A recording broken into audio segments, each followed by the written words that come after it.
नमस्कार मित्रांनो, अपात्र शिधापत्रिका मोहीम कशा पद्धतीने राबवली जाणार याबाबतचा शासन निर्णय 4 एप्रिल 2025 रोजी प्रसिद्ध करण्यात आलेला आहे।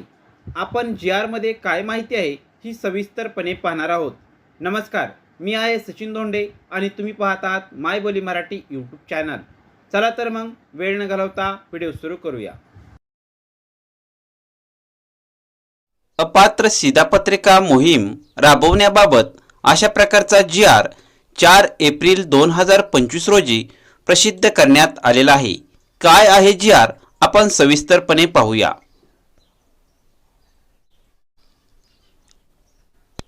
या ठिकाणी तुम्ही पाहू शकता राज्याची 700.16 लक्ष लाभार्थी संख्या शिधापत्रिका व्यवस्थापन प्रणालीमध्ये पूर्ण झाल्यावर नवीन लाभार्थी समाविष्ट करणे शक्य होणार नाही। यामुळे अपात्र लाभार्थी, त्याचबरोबर दुबार लाभार्थी, त्याचबरोबर स्थलांतरित लाभार्थी, त्याचबरोबर मयत लाभार्थ्यांना यामध्ये वगळण्याचा निर्णय शासन निर्णयाने केलेला आहे। या ठिकाणी अशा प्रकारचा शासन निर्णय या ठिकाणी लागलेला आहे। आपण शासन परिपत्र या ठिकाणी समजून घेऊया। सदर शोध मोहीम अंत्योदय अन्न योजना व प्राधान्य कुटुंब लाभार्थ्याच्या शिधापत्रिकेसाठी शासनाने उपरोक्त संदर्भाधीन शासन निर्णयान्वये विहित केलेल्या निकषा अंतर्गत खालीलप्रमाणे कारवाई करावी। कशा पद्धतीने कारवाई करायची आहे ते या ठिकाणी पॉइंट दिलेले आहेत। या ठिकाणी अ पॉइंट मधील काही ऑप्शन आपण समजून घेऊया। सध्याच्या शिधापत्रिका धारकांकडून माहिती घेणे, तर कोणकोणती माहिती सध्याच्या शिधापत्रिका धारकाकडून घ्यायची आहे ते या ठिकाणी सांगितले आहे। 1 नंबर पॉइंट आपण पाहूया। राज्यातील प्रत्येक शिधापत्रिका धारकांच्या शिधापत्रिकाची प्रचलित शासन निर्णयानुसार तपासणी करावी। त्यामध्ये वरील प्रमाणे तपासणी करण्यासाठी त्या विभागातील कार्यालयाच्या कार्यक्षेत्रातील रास्तभाव अधिकृत शिधावाटप दुकानदार यांच्या मार्फत ठरवून दिलेल्या वेळेत सोबत जोडलेले शिधापत्रिका तपासणी नमुना फॉर्म ऑनलाईन विनामूल्य उपलब्ध करून देण्यात यावा।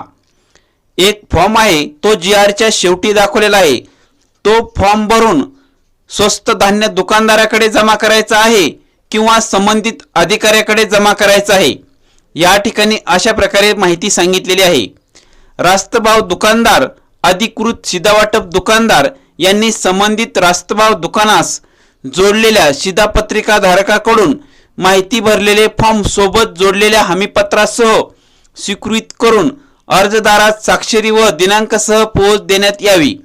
अशा प्रकारचा फॉर्म भरल्यानंतर जर तुमच्याकडे तो फॉर्म जमा केला, म्हणजे दुकानदाराकडे तो फॉर्म जमा केला, तर दुकानदाराने त्यावरती सही करायची आहे। त्याचबरोबर दिनांक टाकून त्याची पोच शिधापत्रिका धारकास द्यायची आहे। आपण पुढचा पॉइंट समजून घेऊया। या ठिकाणी 4थ्या पॉइंट मध्ये असे सांगितले आहे, फॉर्म भरून देताना फॉर्म सोबत शिधापत्रिका धारकांनी ते त्या भागात राहत असल्याचा कोणताही एक पुरावा द्यावा। म्हणजे ज्या ठिकाणी आपण राहत आहोत आणि ज्या ठिकाणी आपली शिधापत्रिका आहे त्या ठिकाणचाच रहिवासी पुरावा या ठिकाणी जोडायचा आहे। यामध्ये रहिवासी पुरावा कोणकोणता जोडायचा आहे त्याचा उल्लेख या ठिकाणी केलेला आहे। तुम्ही यातील कोणताही एक रहिवासी पुरावा जोडू शकता। यामध्ये भाडे पावती, निवासस्थानाच्या मालकीबाबतचा पुरावा, LPG जोडणी क्रमांक बाबत पावती, बँक पासबुक, वीज bill, telephone bill, driving licence, त्याचबरोबर ओळखपत्रामध्ये मतदान कार्ड देखील तुम्ही देऊ शकता। त्याचबरोबर आधार कार्ड देखील या ठिकाणी देऊ शकता। परंतु त्याच्यावरचा ॲड्रेस तुम्ही ज्या ठिकाणी राशन कार्ड घेत आहात त्याच ठिकाणचा असला पाहिजे। त्याचबरोबर जे काय लाईट बिल वगैरे असेल ते 1 वर्षापेक्षा जुन्या कालावधीत नसावे असा देखील उल्लेख या ठिकाणी केलेला आहे। या ठिकाणी तुम्ही पाहू शकता। त्याचबरोबर 5वा पॉइंट या ठिकाणी आपण समजून घेऊया। शिधावाटप दुकानदार यांनी संबंधित शिधापत्रिका धारक अंत्योदय अन्न योजना त्याचबरोबर प्राधान्य कुटुंबातील लाभार्थी योजना यापैकी ज्या योजनेअंतर्गत लाभार्थी असेल त्या अनुषंगाने शासन निर्णय 17/7/2013 आणि 17/12/2013 या शासन निर्णयानुसार जे काय निकष होते त्यानुसार कागदपत्र द्यायची आहेत अशा प्रकारे देखील या ठिकाणी सूचना दिलेल्या आहेत। त्याचबरोबर आपण 6वा पॉइंट या ठिकाणी समजून घेऊया। फॉर्म मध्ये परिपूर्ण माहिती भरून घेऊन व आवश्यक जुनी कागदपत्रे जोडून घेऊन सर्व फॉर्म यादीसह संबंधित शासकीय कर्मचारी, रास्तभाव दुकानदार किंवा अधिकृत शिधावाटप दुकानदार यांनी संबंधित क्षेत्रीय कार्यालयाकडे जमा करावीत। म्हणजे जे कोणी तुमच्याकडे हे फॉर्म जमा करतील त्यांचे फॉर्म घेऊन ते फॉर्म तुमच्या पुरवठा विभागाकडे म्हणजे तुमच्या क्षेत्रीय कार्यालयाकडे जे काय तुमच्या अंतर्गत हे कार्यालय येते त्या कार्यालयामध्ये हे फॉर्म जमा करायचे आहेत। याच्याच खाली एक महत्त्वाचा पॉइंट दिलेला आहे। या ठिकाणी तुम्ही पाहू शकता वरील कारवाई 1 महिन्यात म्हणजे 30 एप्रिल पर्यंत पूर्ण करायची आहे। ही कारवाई करण्यासाठी उचित प्रसिद्धी माध्यमाद्वारे जनतेस सहभागी होण्याचे जाहीर आवाहन करावे। तुम्हाला जेवढ्या काही जाहिराती करता येतील तेवढ्या जाहिराती करायच्या आहेत आणि 30 एप्रिल पर्यंत हे पूर्ण काम करून घ्यायचे आहे। या ठिकाणी ब पॉइंट आहे तो आपण समजून घ्या। आलेल्या माहितीची तपासणी कशा पद्धतीने करायची आहे हे ब पॉइंट मध्ये या ठिकाणी दाखवलेले आहे। आकडा नंबर 1 वरील प्रमाणे कार्यालयात जमा झालेल्या माहितीच्या फॉर्मची त्यासोबतच्या कागदपत्राची तपासणी क्षेत्रीय पुरवठा कार्यालयाने करावी। म्हणजे जे तुमचे फॉर्म जमा करून घेतले आहेत त्यांची तपासणी तहसीलदार पुरवठा विभागामध्ये त्या ठिकाणी करून घ्यायची आहे आणि यांची तपासणी केल्यानंतर फॉर्मची छाननी करून घ्यायची आहे आणि छाननी केल्यानंतर ज्यांच्याकडे वास्तव्याचा पुरावा आहे त्यांना गट अ यादीमध्ये समाविष्ट करायचे आहे आणि ज्यांच्याकडे वास्तव्याचा पुरावा नाही त्यांना गट ब मध्ये समाविष्ट करून घ्यायचा आहे। त्यानंतर गट अ मध्ये 2 गट होतील। यामध्ये अंत्योदय आणि प्राधान्य कुटुंब लाभार्थी अशा प्रकारचे 2 गट अ मध्ये होतील। त्याचबरोबर जे गट ब मध्ये असतील त्यांना 15 दिवसाच्या आत नोटीस द्यायची आहे की तुमची कागदपत्र म्हणजे जे काय वास्तव्याचा पुरावा आहे जो काय तुमचा रहिवासी पुरावा आहे तो 15 दिवसाच्या आत सादर करावा, अन्यथा तुमचे रेशन कार्ड निलंबित करण्यात येईल अर्थात बंद करण्यात येईल। नोटीस दिल्यानंतर आणखीन देखील 15 दिवसाची मुदत त्यांना द्यायची आहे। म्हणजे एकूण त्यांना 1 महिन्याची सवलत द्यायची आहे आणि 1 महिन्याच्या सवलतीनंतर त्यांनी जर आपल्याला 31 तारखेपर्यंत कोणताही पुरावा दिला नाही तर त्यांचे रेशन कार्ड रद्द करण्यात येणार आहे अशा प्रकारची नोटीस देखील या ठिकाणी सांगितलेली आहे।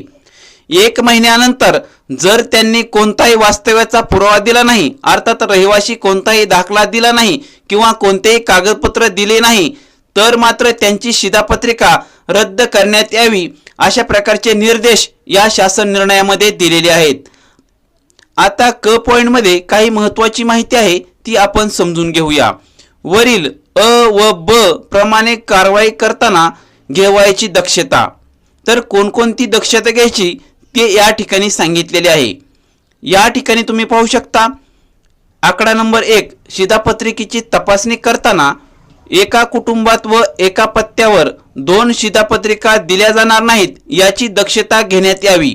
अपवादात्मक परिस्थितीत 2 वेगवेगळ्या शिधापत्रिका देणे आवश्यक असल्यास तसा निर्णय आवश्यक ती खातरजमा करून संबंधित तहसीलदार अथवा तहसीलदार दर्जाच्या अधिकाऱ्यांनी अथवा शिधावाटप अधिकाऱ्यांनी घ्यायचा आहे। या ठिकाणी तशा प्रकारे सांगितलेले आहे। पॉइंट नंबर 2 अंत्योदय शिधापत्रिकेमधून विभक्त झालेल्या कुटुंबास नवीन शिधापत्रिका वितरित करताना विभक्त कुटुंबाच्या वार्षिक उत्पन्नानुसार अनुयोजनेत असलेल्या प्रकारची शिधापत्रिका देण्यात यावी। त्यांचे जर कुटुंब विभक्त झाले असेल, रेशन कार्ड विभक्त झाले असेल तर त्यांच्या कुटुंबाच्या उत्पन्नानुसार त्यांना शिधापत्रिका देण्यात यावी। त्यानंतर 4था पॉइंट या ठिकाणी महत्त्वाचा आहे। पुराव्याची छाननी करताना संशयास्पद वाटणाऱ्या शिधापत्रिकेच्या पुराव्याबाबत आवश्यक असल्यास पोलिसांकडून तपासणी करून घेण्यात यावी। जर तुम्हाला पूर्णपणे या ठिकाणी तपासणी करता येत नसेल तर तुम्ही पोलिसांकडून देखील ही तपासणी करून घेऊ शकता, अशा प्रकारचे निर्देश या ठिकाणी दिलेले आहेत. त्याचबरोबर 5वा पॉइंट खूप महत्त्वाचा आहे. विदेशी नागरिकांना एकही शिधापत्रिका दिली जाणार नाही असे स्पष्टपणे या ठिकाणी सांगितलेले आहे. याची काटेकोरपणे दक्षता घेण्यात यावी.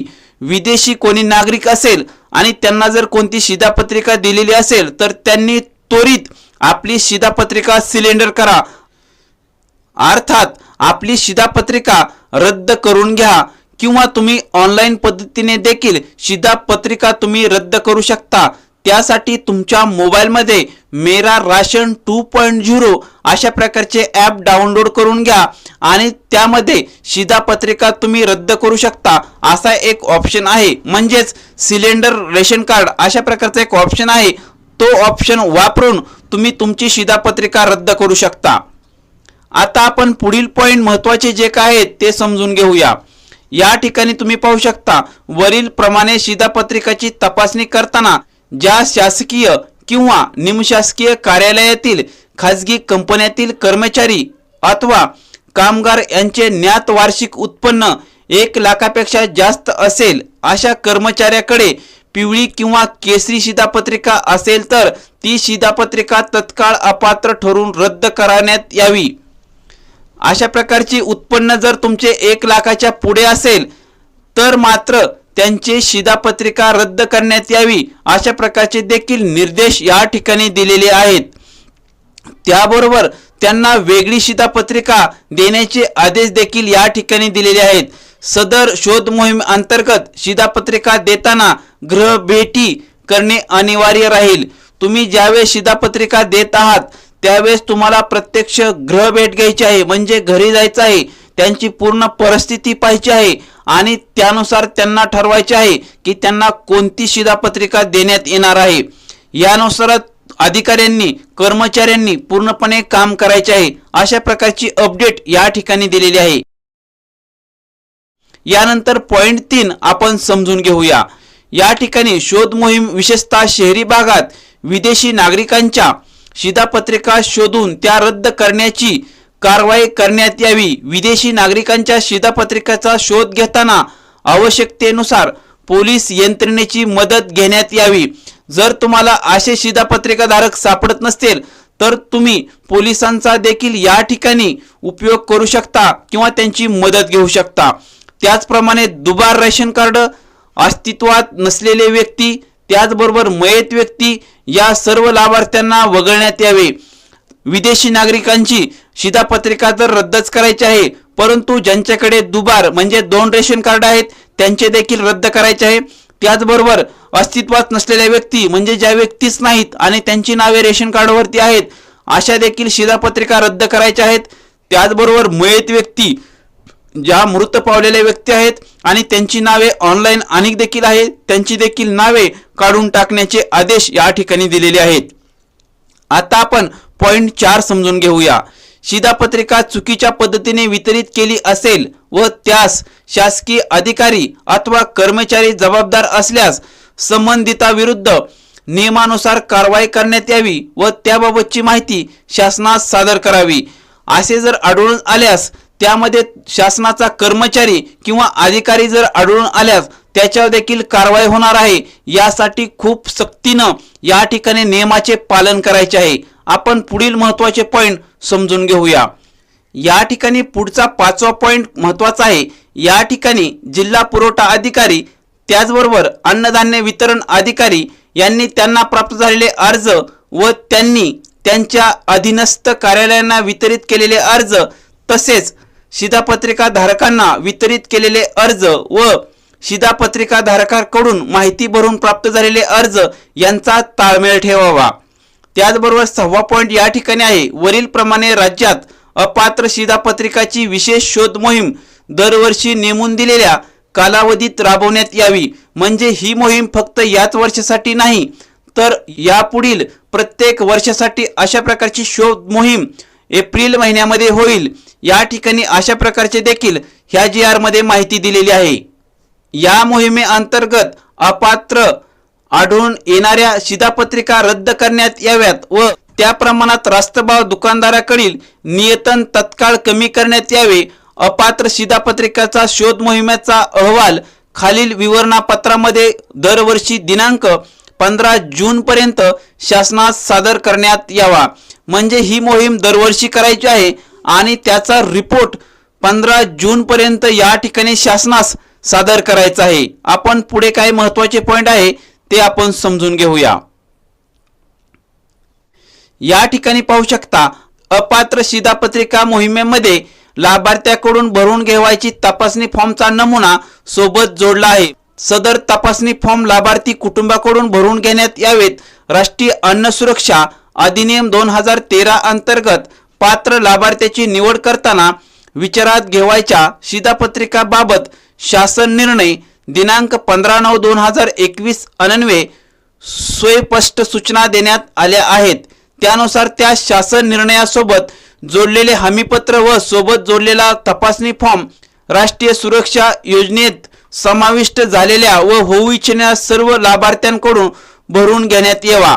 अशा प्रकारची माहिती देखील या ठिकाणी दाखवलेली आहे. सदर शासन परिपत्रक महाराष्ट्र शासनाच्या www.maharashtra.gov.in या संकेतस्थळावर उपलब्ध करण्यात आलेला आहे. या ठिकाणी तुम्ही पाहू शकता, हा याचा सांकेतिक क्रमांक देखील आहे. तुम्ही या सांकेतिक क्रमांकाद्वारे देखील हा GR शोधू शकता. या ठिकाणी कशा प्रकारचा नमुना फॉर्म आहे आपण तो पाहूया. या ठिकाणी खाली स्क्रोल करून घ्या. या ठिकाणी तुम्ही पाहू शकता, अशा प्रकारचा शिधापत्रिका तपासणी नमुना या ठिकाणी दाखवलेला आहे. तो तुम्ही पाहू शकता.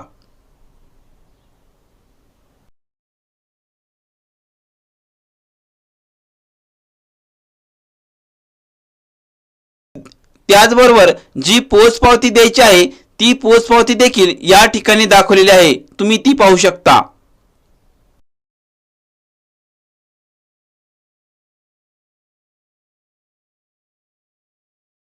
धन्यवाद. जय हिंद, जय महाराष्ट्र.